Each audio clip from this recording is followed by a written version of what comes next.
2 3 4 5 एक एक पाँव में जोड़े से बिछुड़ी होना चाहिए, केवल एक नहीं, सिंगल नहीं।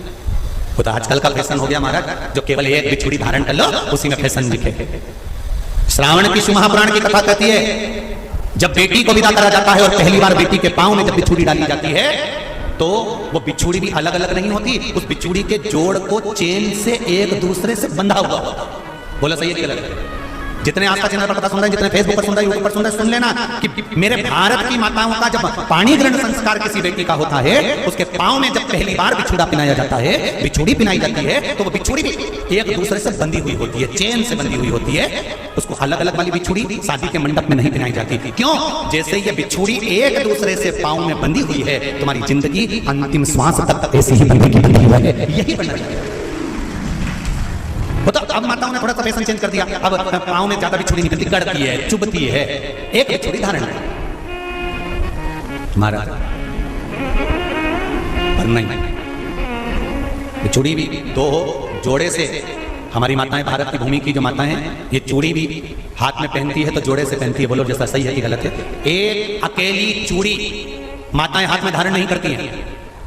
अगर भारत की भूमि की संस्कारित माताएं हैं और भारत की भूमि की सभ्यता और संस्कृति को जानती है तो अकेली चूड़ी नहीं, जोड़े की चूड़ी पहनेगी, 2 चूड़ा डालेगी, 4 डालेगी, 12 डालेगी, पर सिंगल नहीं, अकेले।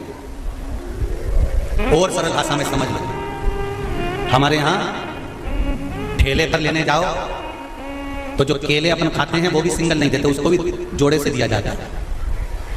2 दूं की, 12 दूं की, आधी दर्जन दूं की, 1 दर्जन दूं। अब अंदाजा लगाइए, हमारे यहां देने का भी एक भाव है।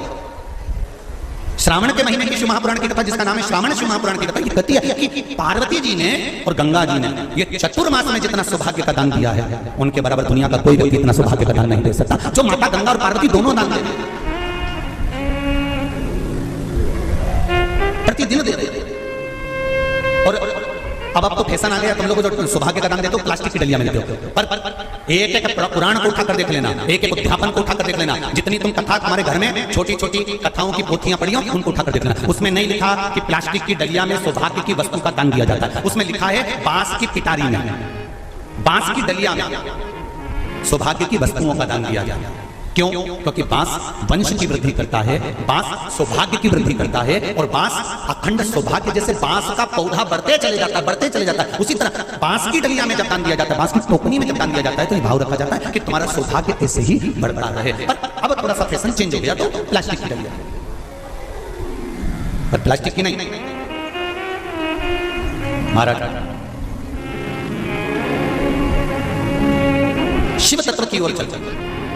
शंभु शरणे पड़ी मांगू घड़ी रे घड़ी, दुख काटो दया करी दर्शन। तो गंगा मैया और पार्वती मैया चतुर्मास के अंतर्गत जो त्यौहार पड़ता है, चतुर्मास के अंतर्गत जो व्रत पड़ते हैं, ये किसी दूसरे के नहीं है। तीज का व्रत माता पार्वती का, छठ का व्रत माता पार्वती का, चतुर्थी का व्रत माता पार्वती का, ये सारे व्रतों की शुरुआत गंगा और पार्वती ने अपने बल से